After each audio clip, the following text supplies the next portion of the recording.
Good afternoon, class. So today we are proceeding with section number 2, and today's section will comprise we will be dealing with the component of good manufacturing practice. So after seeing the introductory part kwenye section iliyoisha concerning about quality assurance, so today tunaangalia component of GMP. Objectives. By the end of this session, you should be able to list the component of good manufacturing practice as well as to explain the general premises requirement of good manufacturing practice. By introduction, we can say that good manufacturing practice is a vital component of the quality assurance which help to ensure that the pharmaceutical product are consistently produced with the quality standard appropriate for their intended use. So GMP lengo lake kubwa ni kuensure kwamba ile product ambayo inakuwa produced, sawa, inakuwa ina meet the quality standard for the intended use. Kumbuka kwamba hii good manufacturing practice lengo lake kubwa ni kuensure kwamba ile product ambayo inazalishwa kwenye within the premises kwenye certain pharmaceutical industry ile inasaidia kwamba ile kiwanda kiweze kupata certification scheme ili kwamba kama watakuwa wanahitaji kufanya labda exportation na importation iwe ni rahisi.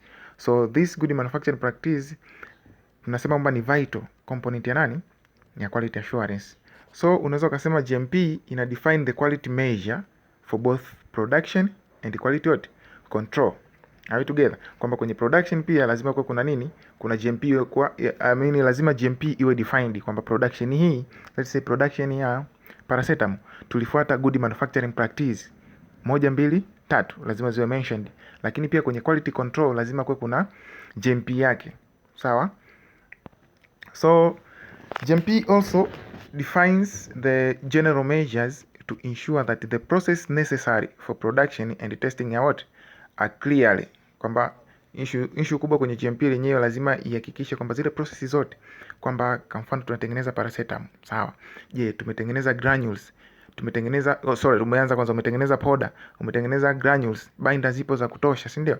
Kila kitu hadi kufika kwenye process ya tabulation, lakini pia katika kuja kutest pia kule kwenye zile wanaziita ni strength test, wanaita friability test and whatever. So all this zinakopo define na nani? Na GMP. So unaweza kusema zile process necessary for production and testing are clearly defined. Kwa hiyo zile process zote lazima ziwe defined kwenye GMP, lazima ziwe validated, sawa, and documented, kuensure kwamba ile production haijawa contaminated. Also lazima clearly state kwamba personnel, premises and material are suitable for the production of pharmaceutical and biological, including the vaccine. Kwamba mtu akija for instance labda mkaguzi amekuja kwenye kiwanja chenu. Kwa hivi vitu vyote hivi kwenye kiwanda, vitu vyote hivi lazima viwe stated kwenye nini? Kwenye GMP. Kwamba process zote zilikuwa defined, validated, zikawa documented, lakini pia wale watu personnels, premises pamoja na material ambayo tumetumia pale kwenye pharmaceutics and biological, including the vaccine, zote lazima ziwe clearly shown. Again, tunaangalia the following the component of GMP, kama inapotuambia kwenye learning task kwamba lazima tuwe na uwezo wa kumention the component of GMP. So GMP, good manufacturing practice, is comprised of which component? The first one ni premises. Sawa, premises tunasema ni lile eneo au ni kiwanda kwa ujumla, infrastructure. Sawa? Premises of good design which are regularly monitored, lakini pia lazima tuwe tuna equipment ambazo tunazitumia katika productions, katika production pia katika production, lakini pia katika zile various process ambazo zinakuwa encountered during production. Lakini pia another component in personnel ambaye wanatakiwa well trained, motivated, lakini wawe na ability and capability to perform the defined task. Another component tunasema ni quality control of raw material. Zile raw material ambazo tunaziingiza kwenye industry lazima kuwe kuna quality control yake. Lazima tuensure kwamba zile materials zinazokuja zina ubora kiasi gani, ili hata product itakayokuwa produced tuweze kujua kwamba itakuwa na ubora gani. Lakini another component tunasema ni quality control of finished product. Kwamba sio quality control tu kule mwishoni, Kwa hiyo quality control it means tunaanza nayo kuanzia kwenye kupokea zile raw material, kwenye process lazima tufanye quality control, lakini pia kwenye finished product lazima tu ensure kwamba product zetu is of desirable quality. Another component tunasema ni written procedures of other documentation. Written procedure ambazo tunasema ni nini? SOP, standard operating procedures. Another component tunasema ni packaging and labeling control, kwamba je, tumepata product yetu, je, tumeipaki kama inavyotakiwa, tumeilabel, yeah. Kwa hiyo the thing pale ni kuweza kuavoid nini, zile cross contamination, au apart from cross contamination, ile intermixing. Unakuta umeproduce syrup, baada ya kuandika syrup eti unaandika injections, kama hizi current issue ambazo zimetokea TMDA. So there we go, brainstorm yourself kwamba what are the premise as in regard to GMP. Premise ni nini? Tukwambia what are the premises.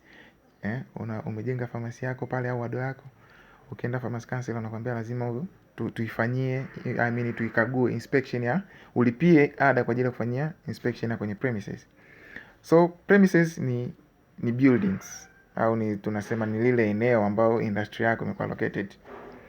So generally premise requirement by definition tunasema premises ina include land, buildings, infrastructures, basement and vessels, and in relation to any building include the part of the buildings, any cartilage, forecourts, yards or place of storage used in connection with the building or part of that building. Kwa hiyo ni compilation ya ile kiwanda chako kizima, ndio tunakiita nini? Ni premise. So in relation to the vessels tunamaanisha pale ni in relation to transportation, kwamba zile shipment boats, aircraft, includes the carriage of or receptacles of any kind, whether open or closed. This is according to TFDA Act ya mwaka 2003. So that's all about the premises, kwamba premises ni ile facility yako, ni ile industry yako, including buildings zote zipo ambazo zipo kule ndani. Kama kuna mabomba, sijui kuna zile tunasema kuna mabomba ndio, lakini kuna zile resting places, tunaziita ni auxiliary areas, storage areas, weighing areas, production area, quality control area, eneo kwa ajili ya service tofauti tofauti, aseptic processing, yale maeneo ambayo haitaki contamination, lighting, zile taa, plumbing, product disposal, sanitation, maintenance and reinforcement. Zote hizo tunazita zinaingia kwenye premises, kwamba zina form ni part ya kwenye ile building ya kwenye industry yako. So what are the premises requirement? Basically kuna 3 main premises requirement. However, kwenye attachment nimekutumia kuna hizo premises requirement nyingi, sawa? Lakini hapa hivi nitaenda kumention PowerPoint, kupinpoint zile basics one, lakini kuna attachment number 2 nimekuonyeshia pale, kuna various premises and their conditions and their requirements pamoja na umuhimu wake. So premises requirement, the first one tunasema ni land and building, kwamba where your manufacturing operation are located must be contribute toward the quality of the product. So unachagua tu eneo, kwamba unasema sasa nao hapa Mkolani tunaweza tukafungua kiwanda.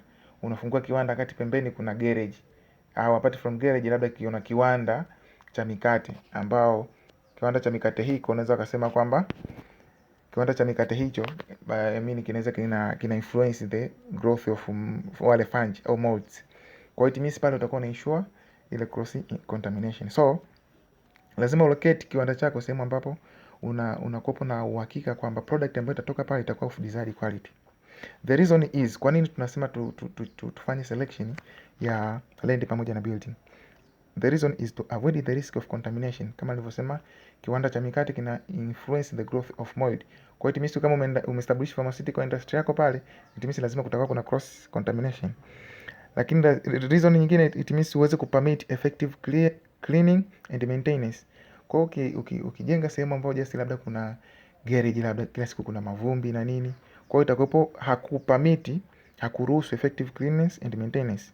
Lakini pia lazima to locate katika sehemu nzuri ili tuweze kuminimize the build up of dirt and dust, as well as to preventing the quality defect, kwamba ili tuwe na uhakika kwamba product inatoka pale inakuwa of desired quality. Another premise requirement tunasema kwamba ni geography of the chosen location can have considerable impact upon the desired of facilities. The question like it means ile geographical area ambayo umechagua pale, si ndivyo? For instance, is the location subject to earthquake hazard? Unaenda umechagua eneo lako ni zuri, ndio. Je, hilo eneo haliko prone to earthquake, tetemeko la ardhi? Kwa sababu tetemeko la ardhi likitokea, it means lazima kutakuwa kuna nini?